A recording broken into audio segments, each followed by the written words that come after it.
Most golfers have completely the wrong concept of how to move their arms in the golf swing. If you've ever seen a big nasty over-the-top action, often it's due to a simple misunderstanding of how to move the arms. And I'm going to help you clear that up today. Before we get started, I seriously want to help you play better golf. So I've put together everything I know about great ball striking and specifically the best, most effective drills I've found to enable that in my Perfect Strike blueprint. It's completely free. You can grab it down in the first pinned comment down below. Often we think of our arms as the thing that needs to swing the club back into the golf ball, and that can cause some real issues. Consider for a moment you're at the top of your backswing, and from here you think, I need to get my hands back into the ball, and often that causes us to bring the club out this way, as not only do we swing our arms down to get the ball, but we also twist our body, and this causes the club and the hands to move outward. Our golf swing is comprised of two main motions. We have the pivot of our body and we have the swing of our arms. And often golfers think that they need to use their arms to get the club back to the ball, when in reality the arms are the lift up and the drop down. It is the body and the pivot that brings the club back into the ball. Let me explain. I like to think of our arms as what creates power in our swing. So our arms lift and drop, they load and unload. This creates that speed that we're looking for.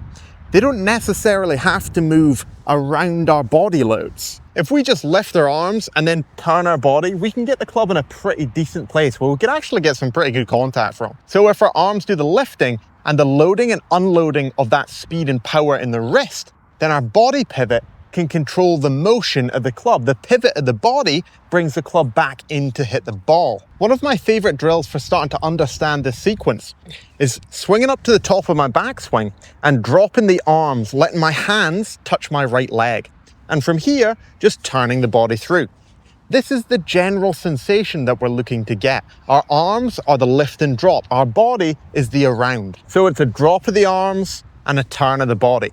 Now, the degree to which we do both of these can change from player to player, depending on your individual setup, swing characteristics, and build. But the concept is very similar. Notice that the dropping of the arms shallows the club. It brings the club back in here. This is going to help us move away from that slice bias pattern into a strong, repeatable, compressed draw shot. You can break this down into stages. So first, we can practice the drop and the pivot.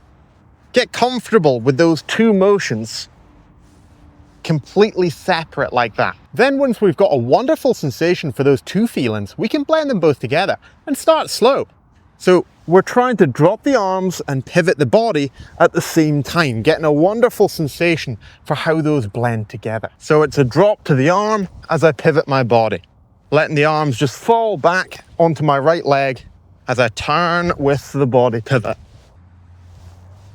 That's how we can start to get a feeling for what the arms are meant to do in the golf swing. The arms are a lift and drop mechanism, a mechanism for creating power. The body controls the motion of the club around our body. So the arms are an up-down, the body is an around. If you've got any questions on this, drop them down in the comments below. I'd love to hear your thoughts and I'm here to help. Thanks again for watching, and remember to check out my Perfect Strike blueprint. It's completely free. It's going to make a wonderful difference to your ball striking. It's down in the first pinned comment below. Remember to subscribe and have an incredible day.